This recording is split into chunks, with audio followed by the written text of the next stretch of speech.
Halo semuanya, perkenalkan saya Dinda Wulandavina Sution dengan akhiran NIM 051 sebagai perwakilan dari NGO Silent Cities Initiative. Pada kesempatan kali ini, saya akan mempresentasikan program baru dari Silent City Initiative yang baru kami gagas, yaitu Silent Cities Movement. Program ini berfokus pada isu global berupa noise pollution atau polusi suara di kawasan perkotaan. Polusi suara merupakan salah satu bentuk pencemaran lingkungan yang semakin meningkat seiring pertumbuhan kota dan urbanisasi.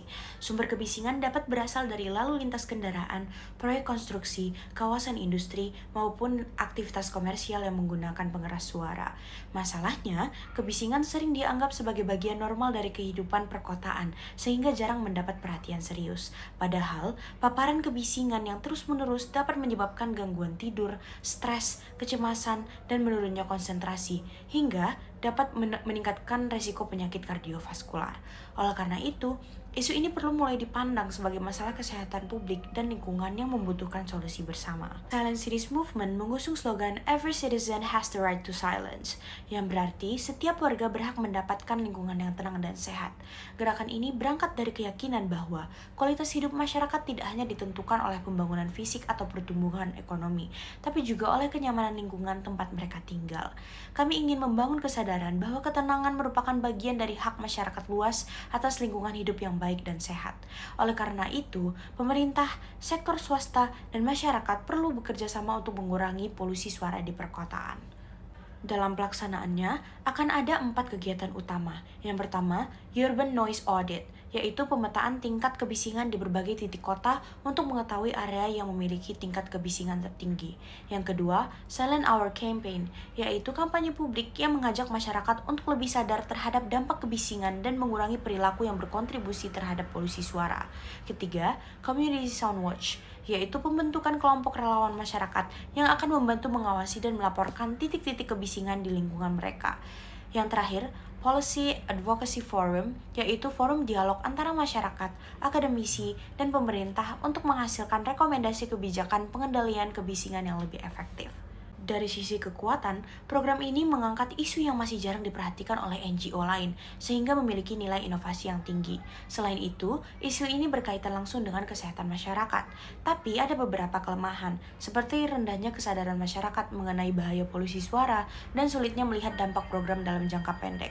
Di sisi peluang, meningkatnya perhatian terhadap kesehatan mental dan kualitas hidup masyarakat perkotaan membuka ruang bagi pengembangan program ini. Selain itu, program ini juga mendukung tujuan pembangunan berkelanjutan atau SDGs. Sementara itu, ancaman yang mungkin dihadapi adalah rendahnya prioritas pemerintah terhadap isu kebisingan serta kemungkinan penolakan dari pihak-pihak yang terdampak oleh regulasi pengendalian suara. Sekarang, saya akan menganalisis resiko yang mungkin terjadi. Resiko pertama, ketika pemerintah tidak ingin memberikan dukungan pendanaan. Dalam kondisi tersebut, program tetap dapat berjalan tapi dalam skala yang lebih kecil dengan memanfaatkan relawan dan kerjasama komunitas. Resiko kedua, ketika pemerintah menolak program ini karena menganggap polusi suara bukan isu prioritas. Untuk mengatasi hal tersebut, kami akan memperkuat pendekatan berbasis data dan penelitian sehingga program ini memiliki dasar ilmiah yang kuat. Dengan demikian, meskipun menghadapi keterbatasan dukungan pemerintah, program tetap dapat berjalan dan terus membangun kesadaran publik mengenai pentingnya pengendalian polusi suara. Untuk mewujudkan program ini, kami akan mengajukan pendanaan kepada lembaga donor yang bergerak di bidang kesehatan masyarakat dan lingkungan perkotaan. Dana yang diperoleh akan digunakan untuk mendukung kegiatan riset lapangan, kampanye publik, pelatihan relawan, serta advokasi kebijakan. Tapi yang paling penting, pendanaan tersebut tidak hanya digunakan untuk kegiatan operasional, tapi juga untuk membangun modal sosial melalui pembentukan komunitas dan jaringan relawan. Dengan cara ini, manfaat program dapat terus berlanjut meskipun periode pendanaan telah berakhir. Berikut merupakan total anggaran yang dibutuhkan untuk menjalankan program ini sekitar 154 juta. Pembagian anggaran ini dirancang agar setiap kegiatan dapat berjalan secara efektif sekaligus menghasilkan dampak yang berkelanjutan.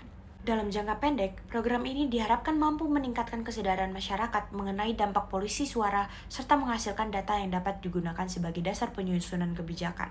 Sementara dalam jangka panjang, kami berharap terbentuk komunitas yang aktif melawan polusi suara, lahirnya kebijakan pengendalian kebisingan yang lebih baik, serta terciptanya lingkungan perkotaan yang lebih sehat dan nyaman bagi seluruh masyarakat. Melalui Silent Cities Movement, kami ingin menunjukkan bahwa kota yang baik bukan hanya kota yang bersih dan modern, tapi juga kota yang memberikan ruang hidup yang tenang dan berkualitas bagi warganya.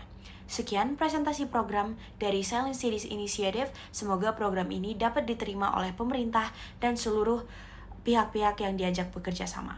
Terima kasih.